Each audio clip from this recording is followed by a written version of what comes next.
Good morning friends. ఈరోజు మనకి life maxima plus కూడా ఇదొక్కటి చెప్పేస్తే అయిపోతుంది. మనకు పరమరక్షక్ సిరీస్లో మనకు లాస్ట్లోకి వచ్చేసాము. పరమరక్ష దీంట్లోనే స్మార్ట్ సంపూర్ణ రక్ష సుప్రీం అని పాలసీ ఉంటుంది. ఇక్కడ చూడండి, స్మార్ట్ సంపూర్ణ రక్ష సుప్రీం. ఈ పాలసీలోనే పరమరక్షక్లో దానికి ఆల్టర్నేటివ్ పేరు అనేది పరమరక్ష సొల్యూషన్ కంప్రైజ్డ్ టాటా ఏ స్మార్ట్ సంపూర్ణ రక్ష సుప్రీం. దీంట్లోనే మనకు వేరియేషన్స్ ఉంటాయి. మీరు కన్‌ఫ్యూజ్ గాకండి. పరమరక్షక్ అనేది మనం రెగ్యులర్‌గా వాడుతుంటాం. ఇదొస్తది గానీ, పాలసీ డాక్యుమెంట్‌లో మాత్రం స్మార్ట్ సంపూర్ణ రక్ష సుప్రీం అని మాత్రమే వస్తుంది. గుర్తుపెట్టుకోండి. కన్‌ఫ్యూజ్ గాకండి. కస్టమర్‌ని కన్‌ఫ్యూజ్ చేయకండి. ఇది గూడా ఏజ్ లిమిట్ సేమ్ ఉంటుంది ఎవరికైనా.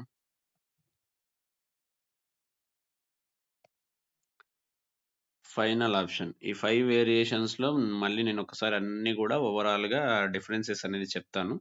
దాన్ని బేస్ జేసుకొని మీరు కస్టమర్ ప్రొఫైల్‌ని బట్టి ఏ పాలసీ, ఏ ఆప్షన్ ఇవ్వాలనేది గైడ్ జేసుకోండి. ఓకేనా? ఇక్కడ చూడండి, life cover, PPT, PT flexibilities ఉంటాయి. ఇది 12 ఇయర్స్ పేమెంట్ ఆప్షన్ పెడుతున్నాను. Policy term up to 100 years వరకు ఇవ్వచ్చు. చూడండి, దీంట్లో ఏందంటే రైడర్స్ టర్మ్ బూస్టర్ అనే ఆప్షన్ ఉండదు. 100% వస్తాయి అంతే. అంతకు మించి వేరే ఆప్షన్ ఏమీ లేదు.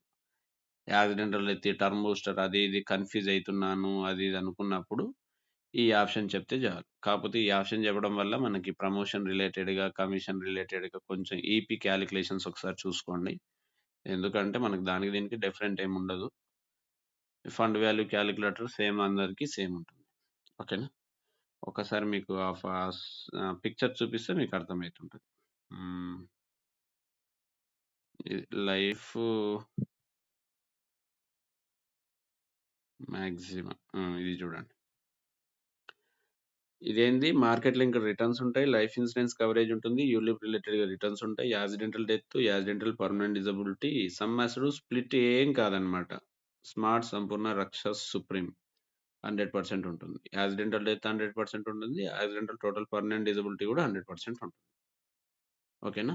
ఇంతకుముందు దాన్లల్లో ఈ చిన్న చిన్న చేంజెస్ ఉంటాయి. సమ్ అస్సుర్డ్ అనేది 100%లో 90%, 10% టర్మ్ బూస్ట్ అనే ఆప్షన్ కింద డివైడ్ అయితూ ఉంటాయి. అంతకు తప్పించి వేరే చేంజెస్ ఏం లేవు. రైడర్స్ ఉంటాయి. 50% కాకుండా 100% ఉంటాయి. ప్లస్ ఆర్ఓపీ ఆప్షన్ కూడా ఉంటుంది. టర్మ్ బూస్ట్ అనే కాన్సెప్ట్ ఉండదు. పీపీటీలు, పీఈటీలు ఫ్లెక్సిబిలిటీస్ ఉంటాయి. మినిమమ్ 50 లక్షల కవరేజ్ నుంచి పాలసీ గురించి మనం ఎక్స్‌ప్లెయిన్ చేయొచ్చు. ఓకేనా? ఫండ్ వాల్యూ కాలిక్యులేటర్, రిటర్న్ సంబంధించింది. ఓకేనా? కింద చూడండి, ఇదో వీపీఏ టాటా ఏఏ వైటాలిటీ ప్రొటెక్ట్ అడ్వాన్స్ అని చెప్పేసి డిస్కౌంట్స్ వస్తాయి కదా. అవి పీపీటీ అంటే ప్రీమియం పేమెంట్ టర్మ్, పీటీ అంటే policy term, premium excluding goods and service tax applicable surcharges case, terms and conditions apply. ఇవి బేసిక్ డీటెయిల్స్ అనేది ఇక్కడ చూసుకోవచ్చు. మీకు ఫుల్ ఫామ్స్ ఏమన్నా అర్థం కాకపోతే దీనిల గురించి కూడా మన దగ్గర వీడియోలు ఉన్నాయి, అవన్నీ మీరు చూడొచ్చు. ఓకేనా? జనరేట్ బిఐ పీడిఎఫ్ గురించి ఒక్కసారి చెప్తాను చూడండి. ఎందుకంటే దీంట్లో 3 మినిట్సే అయింది. ఇంకా 2 మినిట్స్ ఉంది గదా! ఏదో ఒక ఇన్ఫర్మేషన్ ఇచ్చినట్టు ఉంటుందనమాట. 5 మినిట్స్ యావరేజ్‌గా చేయాలని అనుకుంటున్నా అందుకని. ఇది జూడండి. Tata A life insurance first వచ్చేసి పాలిసీ హోల్డర్ డీటెయిల్స్. వాళ్ళ ఏజ్, వాళ్ళ జెండర్ ఇవొస్తున్నాయి. తర్వాత plan details. Smart Sampoorna Raksha supreme. ఓకేనా? Vitality protect combination of unit linked returns. ఇవన్నీ గూడా ప్లాన్ డీటెయిల్స్ ఉంటాయి. ఇక్కడ మనకు పరమరక్షక్ అనేది ఎక్కడ గూడా కనిపియదు. స్మార్ట్ సంపూర్ణ రక్ష సుప్రీం అనే కనిపిస్తది. గుర్తుపెట్టుకోండి. ఇదో స్మార్ట్ సంపూర్ణ రక్ష సుప్రీము, రైడర్స్ సంబంధించిన డీటెయిల్స్ అన్నీ గూడా దీంట్లో వస్తాయి. దాని తర్వాత plan first year annualised premium, second year annualised premium including GST, ఇవన్నీ 4, 5 ఆప్షన్స్ ఉంటాయి, చూసుకోవాలి. First year after discount with జీఎస్టీతోనే ఉన్నది మనం కట్టమని జెప్పాలి. సెకండ్ ఇయర్ అన్వర్స్ ఆటోమేటిక్‌గా అక్కడ చూయిస్తది. తర్వాత ఇక్కడ సేల్స్ ఇలిస్ట్రేషన్. ఇక్కడొచ్చేసి ఫండ్ నేమ్. మనం ఏ దాంట్లో పెడుతున్నా ఆ ఫండ్ పేరేంటి అనే దాని గురించి ఇక్కడ డీటెయిల్స్ ఒస్తాయి. ఇక్కడ 100% అలొకేషన్ ఉంటుంది. అంటే మీరు కట్టే డబ్బులు, నార్మల్ డెత్ కట్టే డబ్బుల మేజర్ పార్ట్ అనేది అది మార్కెట్‌లో ఇన్వెస్ట్‌మెంట్ చేస్తారు గదా! అది ఎక్కడ ఇన్వెస్ట్‌మెంట్ చేస్తున్నారు? మీరు ఆ డబ్బుల్ని 2, 3 ఫండ్స్‌లలో ఇన్వెస్ట్‌మెంట్ చేస్తున్నారంటే 2, 3 ఫండ్స్‌కి సంబంధించిన డీటెయిల్స్ కూడా ఇక్కడొస్తాయి. ఓకేనా? ఇక్కడ 8% details of gross net yield అంటే యావరేజ్‌గా 8% ప్రకారం మనకిది డీటెయిల్స్ అనేవి ఇక్కడ ప్రొవైడ్ చేయడం జరుగుతుంది. ఇక్కడ పాలసీ ఇయర్ ఫస్ట్ ఇయర్ నుంచి 40 ఇయర్స్ పెట్టుకున్నాను కాబట్టి ఓకే. టోటల్ ఇన్వెస్ట్‌మెంట్ ప్రీమియం మనం ఎన్ని ఇయర్స్ ఎంత అమౌంట్ కడుతున్నాం. ఇంకోటేందంటే యాన్యువలైజ్డ్ ప్రీమియం ఇది నార్మల్ డెత్‌కి కట్టేది. అంటే 50% కడుతున్నాం. అంటే రైడర్స్ కట్టే డబ్బులు. మొత్తం కలిపి 48,000 చేంజ్ కడుతున్నాం. దీంట్లో మొర్టాలిటీ చార్జెస్ మనకి ఇన్సూరెన్స్ కవరేజ్‌లు ఇవ్వడానికి చార్జ్ చేస్తారు కదా! ఆ చార్జెస్ ఇవన్నమాట. ఇదంతా 4%లో మనకి 6 కాలమ్స్ ఉన్నాయి గుర్తుపెట్టుకోండి. 8%లో 6 కాలమ్స్ ఉంటాయి. సమ్ అష్యూర్డ్‌లో లాస్ట్‌కి ఒక 2 కాలమ్స్ ఉంటాయి. ఈ 4%లో ఉన్నది సేమ్ కాలమ్స్ ఇక్కడ ఉంటాయి. ఇదొక్కటి అర్థం చేసుకుంటే అదొస్తుంది. ట్విన్ లాయల్టీ బూస్టర్ అంటే మనకిది మన పీపీటీ అయిపోయిన తర్వాత కొంచెం మనం 2 amount allocation charges, mortality charges refund అంటారు కదా! అది మన ఫండ్‌లలో యాడ్ అవుతూ ఉంటది కాబట్టి ఆఫ్టర్ పీపీటీ తర్వాత ఈ అమౌంట్ అనేది యాడ్ అవుతూ ఉంటుంది. ఓకేనా? ఫండ్ ఎట్ ఈ ఇయర్ 4% ప్రకారం అయితే మన ఫండ్ వాల్యూ అనేది ఈ విధంగా గ్రో అవుతూ ఉంటుంది. సరెండర్ వాల్యూ కస్టమర్ నాకు పాలసీ అవసరం లేదనుకుంటే ఈ అమౌంట్ వస్తుంది. డెత్ బెనిఫిట్ నార్మల్‌గా డే 1 నుంచి 50 లాక్స్ కవరేజ్ అనేది కంటిన్యూ అవుతుంటుంది.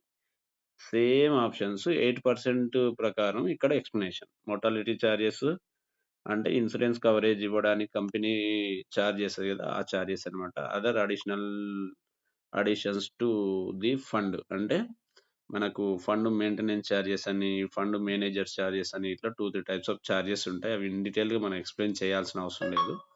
ఇదన్నమాట. ఫండ్ ఎట్ అంటే మనం ఇక్కడ చూడండి 48,000 కడితే 24,000 అంటే 50% అమౌంటే మార్కెట్‌లో ఇన్వెస్ట్‌మెంట్ చేస్తారు. మిగతా 50% రైడర్స్ ఈ అడిషనల్‌గా అన్ని చార్జెస్ ఉంటాయి కదా! దీనిలకు ఖర్చు చేస్తారని చెప్పాలి. దాని రిలేటెడ్‌గా 10 ఇయర్స్‌కి, 20 ఇయర్స్‌కి, 30 ఇయర్స్‌కి, 40 ఇయర్స్‌కి ఎంతైతే వస్తున్నాయో ఆ రిటర్న్స్ ఫండ్ వాల్యూ క్యాలిక్యులేటర్‌లో మెన్షన్ చేసి కస్టమర్‌కి ఎక్స్‌ప్లెయిన్ చేయాలి. ఒకవేళ ఎవరైనా ఇన్ డీటెయిల్‌గా అడిగితే మాత్రమే పీడీఎఫ్ గురించి ఎక్స్‌ప్లెయిన్ చేయండి. Surrender value, death benefit, sum assured. Insurance coverage అనేది డే 1 నుంచి accidental death benefit, accidental permanent disability 2 రైడర్‌లు దీంట్లో ఉంటాయి కాబట్టి దానికి సంబంధించిన ఇన్ఫర్మేషన్ ఇక్కడ. ఇది ఫైనల్‌గా policy holder signature, agent signature. ప్రతి ఇల్లిస్ట్రేషన్‌లో ఇవే రూల్స్, ఇవే కాలమ్స్, ఇవే పీడీఎఫ్ ఉంటుంది. ఒకసారి ప్రతి ఆప్షన్ పైన మీరు చదువుకోండి. ఏదన్నా ఆప్షన్ గురించి తెలియకపోతే నాకు మెసేజ్ చేయండి. నేను దాని గురించి క్లారిటీగా ఎక్స్‌ప్లెయిన్ చేస్తాను.